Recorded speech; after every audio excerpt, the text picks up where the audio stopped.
Welcome back to the channel, everybody. You know what? Last year, I reviewed the Engwe Engine Pro, and it became my #1 pick for folding bikes when I did my roundup for 2023. Well, this is the Engwe Engine Pro 2.0. Now, will it make the list this year? There's only one way to find out. So let's get into it. I believe that this is the first bike that I have reviewed that has 52 volts. That's one of the improvements that Engwe made with the Engine Pro 2 this year. Now, the Engine Pro 2 shows up as a Class 3 e-bike, which means we should get up to 28 miles an hour via this throttle here on our left-hand side, your 5 levels of pedal assist, and the torque sensor that they've added to this bike. The original version has a cadence sensor. The Engine Pro 2 weighs 69 pounds but has a payload capacity of 330 pounds. Currently, this bike sells for $12.99, which is only $50 more than the original model, but I do believe I have a discount code that I'll put in the links down in the description that'll save you $100 off this bike. It only comes in a step-over version, and the average rider height is between 5'2" to 6'8". It also comes in 3 different colors: space black, midnight blue, and this mountain green that I have right here. Now, Engwe says that the Engine Pro 2 should get up to 30 miles just by using throttle only, or up to 68 miles using pedal assist. Well, you've seen my videos. You know that we're not going to get near that distance just because of the abuse that I put this bike through. So let's just see what it turns out to be. The rear motor is a 52 volt, 750 watt brushless rear hub motor. It has a peak power of 1200 watts and 75 newton meters of torque. The original Engine Pro only has 55 newton meters of torque.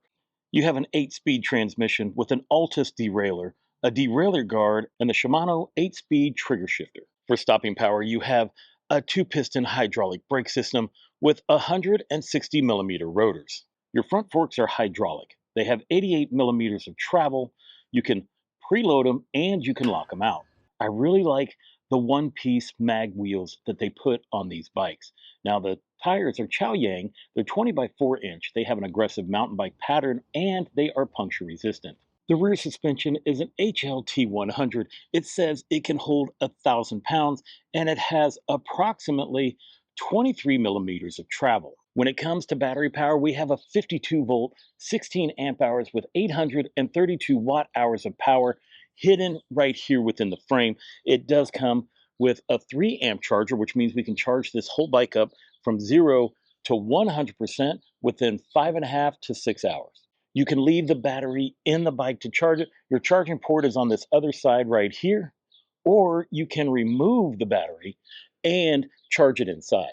I'm going to show you how to fold this bike up so we can get to the battery. Originally, this is 66.8 inches long when it's in its unfolded position, but we want to get to that battery. So we're just going to turn this, flip that down, pull this out here, bring it back. And then at that point, we can just bring the bike back on itself. It has a spot there where you can rest the bike without hurting the chain. And we just fold it up. When folded, this bike is 40 inches long, 33 inches tall, and 21.6 inches wide. Right here is your battery, and it does have a handle to it. Before you can release this battery, you have to use one of the 2 keys that comes with it, and we need to put it in the bottom slot right here by turning the key, and then we're just going to pull it out. Right here is your charging port. To put it back in, you're just going to slide the battery back inside, hold it up there, put the key back in, and lock it back into place. After that, you just put it back together. Additional features include you have metal fenders, and they always paint them to match the frame. I like that. You have this thick rack here on the back. It holds 55 pounds. These pedals are plastic and they fold. You have a quick release seat post, this thick seat right here, and a telescopic stem. Let's go over size and fit. Now, it is set up to where it does have numbers here on the back of the seats.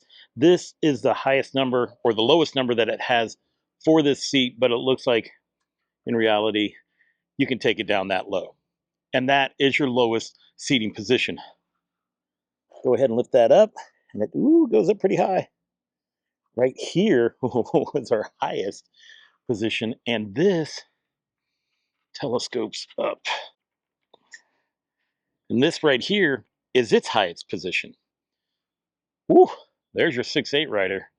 Now, considering that I am 5'9" with a 32-inch inseam, well, this is about where I like to have it. When I sit on the bike, this is what it looks like. Let me see if I can lift this kickstand up and bounce it around a little bit. And that's how that suspension is going to work. Cockpit Operations. On your left-hand side, you have a double locking grip. This one does have a palm rest. It has a really good feeling rubber on it. I can tell already that I'm going to like these grips. This is your front brake lever right here. This is your throttle. And then right here is your control panel. To turn the bike on, we're just going to hold this button right here. And as you can see, the screen pops up, does all this kind of cool, funky stuff, and then it's ready to go. Right here is your battery display area. You have your speedometer, pedal assist levels, and if you just hit this button real quick, over here on the side, it bounces between trip, odometer, max, average speed. There's not a whole lot that's going on with this display, but these are the options. To turn your headlight on, there's a headlight button right here. You're going to hold that, and it turns on the headlight. As you can see, the screen dimmed, and the light indicator came on. To turn it off, you're just going to hold the button down again. The headlight is small. It's not that bright, but it should do the job. It also has an integrated taillight system. As you can see, when the lights are on, the taillight's on, and then when you hit the brakes, well, they brighten up. It might just be me, but I don't feel like these are that bright. When the headlight is off, the brake lights still work. Let's go into the different settings. By pressing the plus and minus button and holding them down, well, it takes you into these different P levels, and we're going to cruise over here to P08.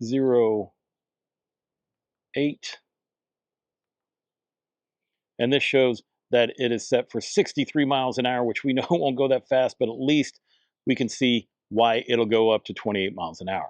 To get back out of that, we're just going to hold this button down. We have gone through everything that we need to go through before the road test, so let's get her out on the road and see how she does. We are on the 606 trail here in Chicago. This is where I always start off and normally end my reviews. Right now we are cruising in 0 pedal assist, which means yes, the bike is on, but I'm getting no pedal assist via throttle or pedaling. And we're cruising about 10 miles an hour in gear 4.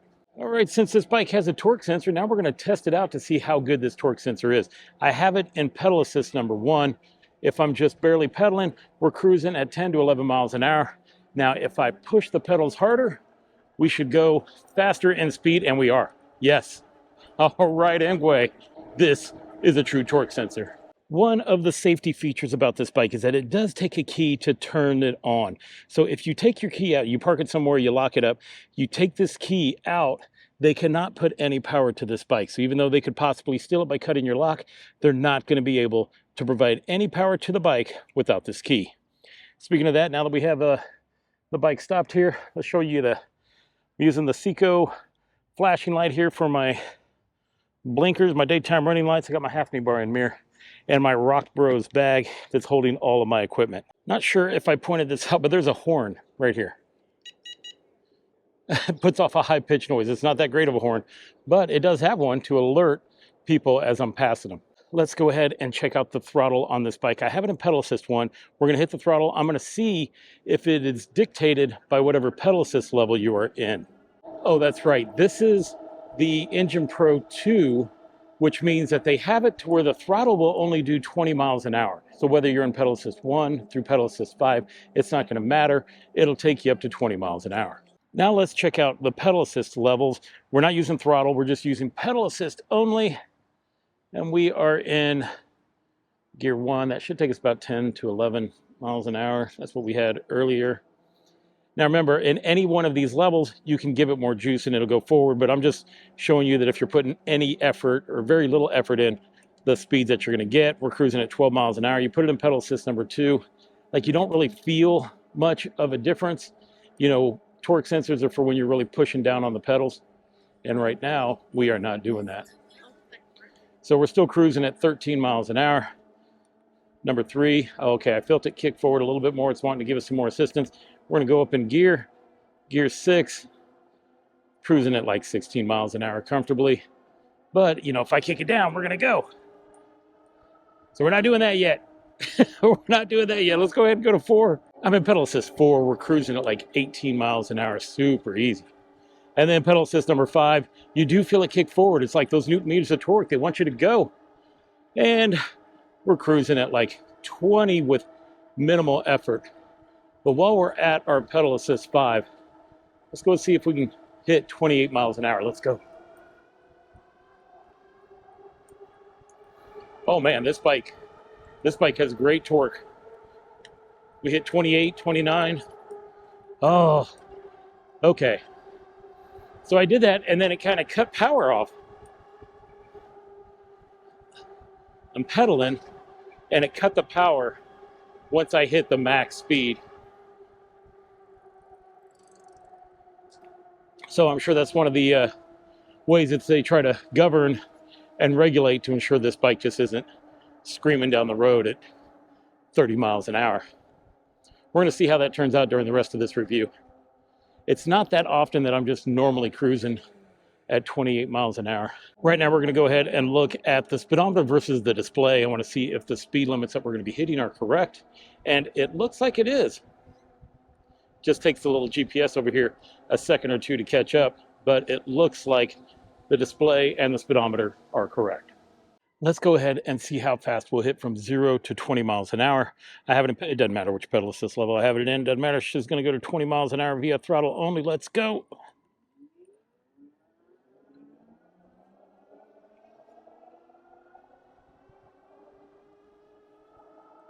Ooh, that was quick. We did it under 10 seconds.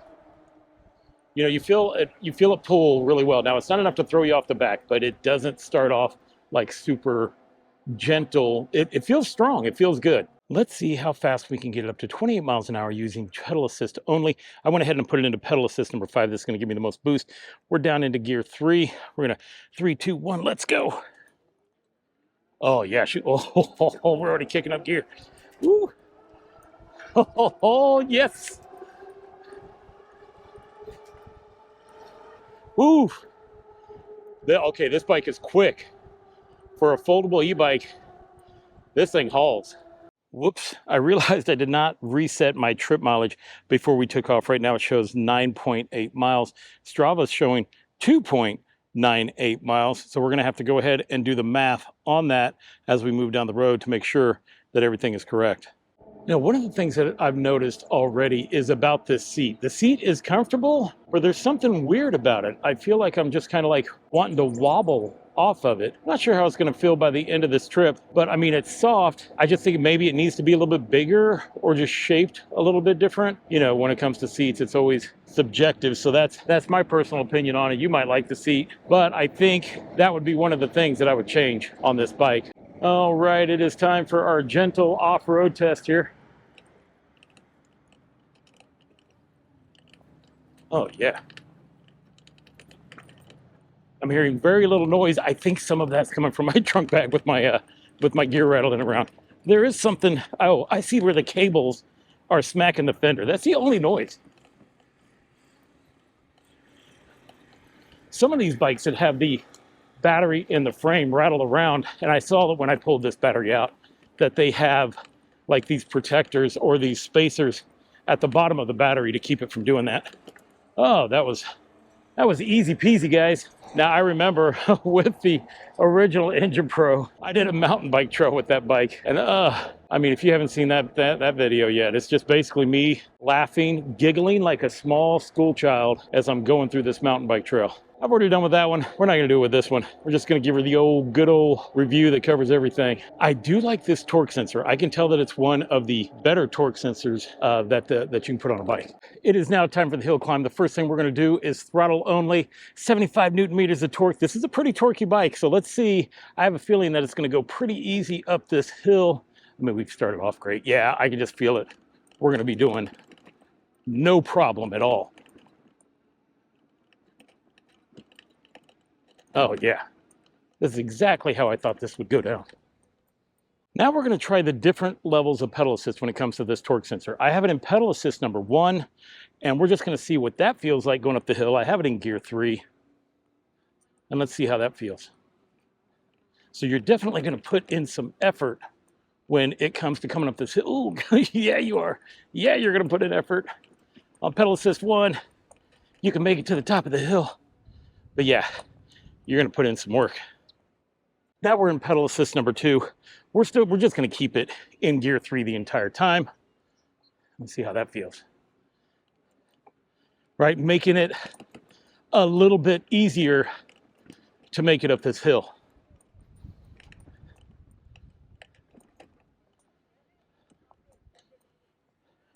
Now we're in pedal assist level 3.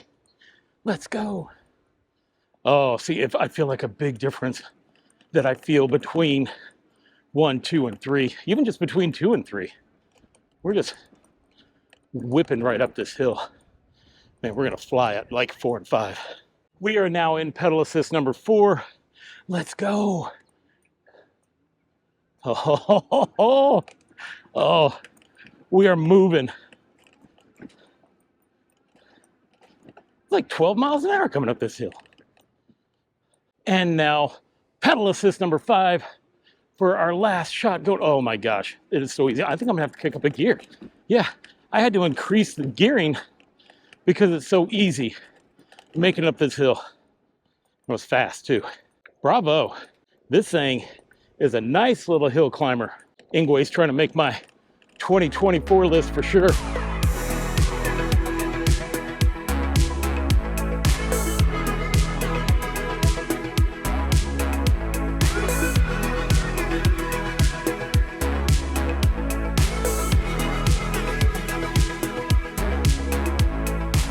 We are here to do the sand test. As you can see, I got Chicago skyline beautifully in the background. This beach is where they do some beach volleyball. They don't have the nets up right now. You can see my little 360 out there. I'm rocking the new 360 X4. Trying that out, so we're gonna see how good this video is gonna be.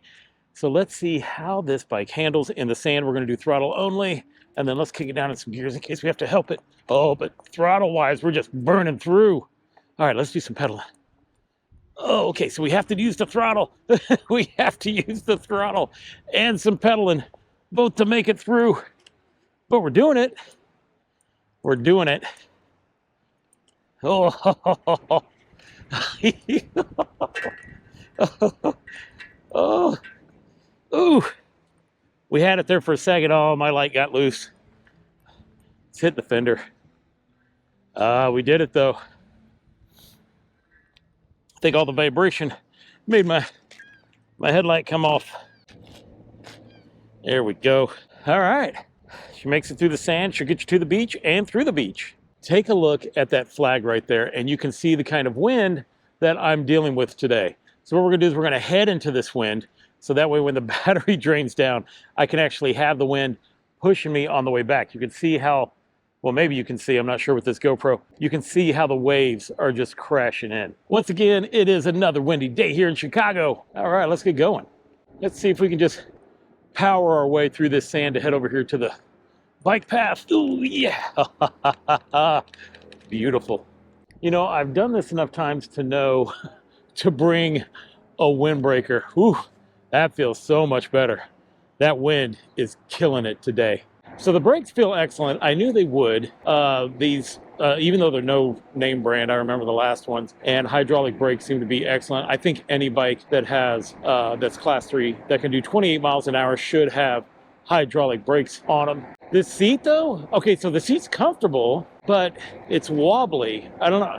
I mean, it's not wobbly on the stem, but you feel wobbly sitting on it, if that makes sense. I feel like it could have been just a little bit maybe wider or a different shape or something. Although it's comfortable, you just feel a little unstable on it. Yeah, I think that's the word I'm looking for.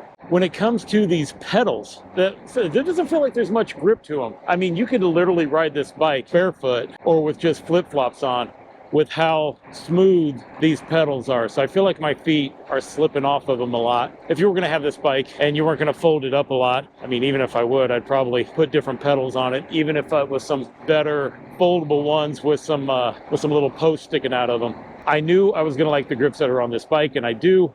This is probably one of the better torque sensors. You know, there's different ranges of torque sensors. Some that they say is a torque sensor, but doesn't work or feel like a torque sensor. And then you have like the higher end ones where you feel pretty good. You feel connected to the bike. And that's what this is providing right here. It is a very comfortable, it's a very natural feeling. You can probably tell by my jacket on how much I'm fighting with the wind today. that is also going to affect the type of range that we can get on this bike. When it comes to the full suspension on this bike, well, I have to tell you, it feels pretty good. It is effective. It's not creaking. It's not making any noise. You can tell that it's working, and it does make this bike very comfortable to ride. Change out these pedals, change out this seat, and you could probably ride all day on this bike. All right, guys, I saw it drop down to 3 bars, so I figured let's go ahead and do a mileage check. It shows that we're at 23.4 because I forgot to reset the mileage. Now, Strava shows that we're at 16.13 miles, which means that we're going to go ahead, and if you minus what we had before, it puts these pretty close, because I think I had like 8.9 miles on here when this showed 2, was putting us about 6 miles off. If you take plus 6 on the 16, that's about 23, 24, close enough. So it is pretty accurate. Found another little spot that I haven't been to before. There are some people out in that water. I know you can't see it, but that is insane. Look at how strong this wind is blowing. And I had to put on a windbreaker just because of the chill. You know, we're going to start heading back. I need to find a place to do a brake test. And so let's see if we can find something on the way back home. This is a huge difference feeling the wind at my back as opposed to fighting it the entire way. Now with the glasses that I'm wearing, when it comes to seeing this display, with the glasses that I'm wearing, I can still see everything. You know, just riding this bike, this is a good feeling bike. I mean, it is well done. I mean, it's only $12.99, but it is one of the better folding bikes for sure. This is also one of those bikes that it's like a bigger folding bike. It's, you know, just its overall size, even just the battery size itself. Well, it's on the larger size when it comes to these folding bikes. Engwe has a winner with this one, although they also had a winner with the original Engine Pro. It only makes sense that this one's just a better version of that. This battery is a little bit bigger than the original one as well. So there's a few of the things that are different between the two. The Engine Pro had a cadence sensor. It also had 48 volts. This one has a torque sensor and 52 volts, although with the Engine Pro, the throttle and the pedal assist would take you to 30 miles an hour. With this one, throttle takes you to 20, pedal assist takes you to 28. So if that's a factor for you, well, you might want to look at the Engine Pro instead, which happens to be $50 cheaper, although I think my discount works on both. We are going to use this overpass to get across the interstate because I believe there's a spot where I can do the brake test. So let's get over there. Hello. Oh yeah, we're just throttling it up and over. These 75 Newton meters of torque compared to the 55 that the other one had, well, you can definitely feel it when it goes to climbing up hills like this. All right, guys, let's go ahead and do a brake test. Now, the first one we're going to do is 20 miles an hour. And then that way you'll know if you're just cruising on throttle, how quickly you would be able to stop. Oh, the front end wanted to come up a little bit. That puts us right at 25 feet. All right, the next one we're going to do is we're going to do 28 miles an hour and see how quick it stops. Now, I do have a 30-foot tape measure, so I have a feeling that we're going to go past that in this process. Let's go ahead. Number 2, 28 miles an hour. Let's go. Oh, boy, it gets squirrely, a little bit out of control.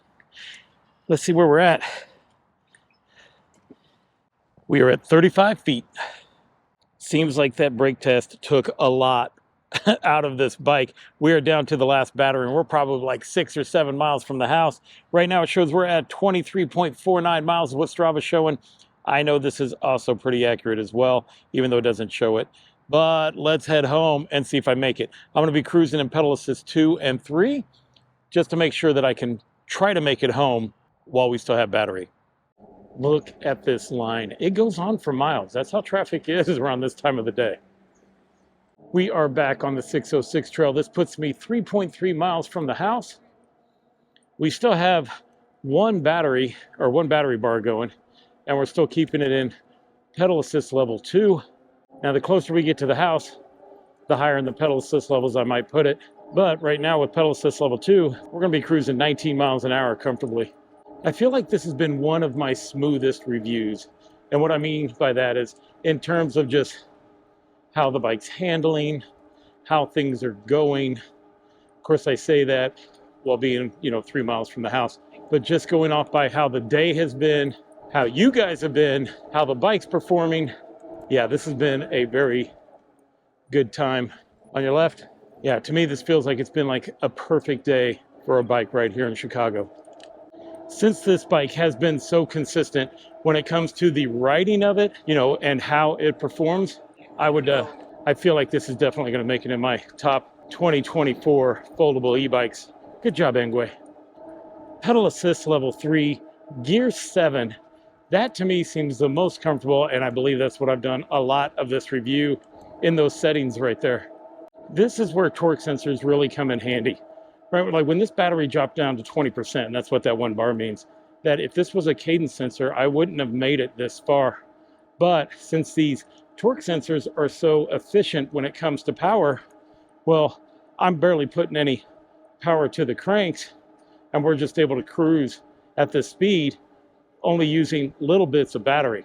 And this is where I'm also assuming that the 52 volts is coming in play as well.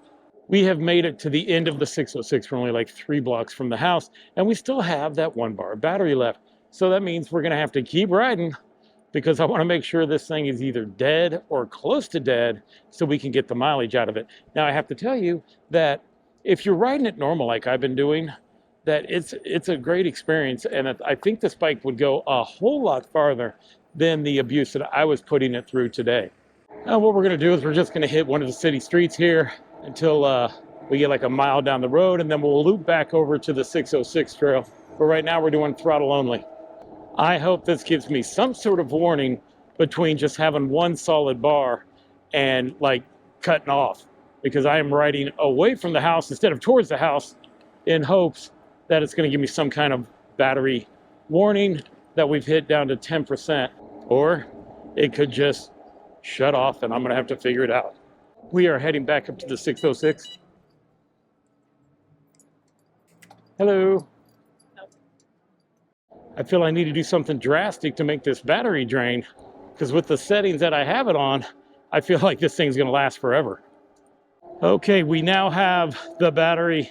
It's the bar is gone, and the battery display is just flashing. I'm not sure you guys can see that on here, so that tells me that's my indicator to bring this bike home, which is good, because we're coming to the end of the 606 trail, and that puts me 3 blocks from the house.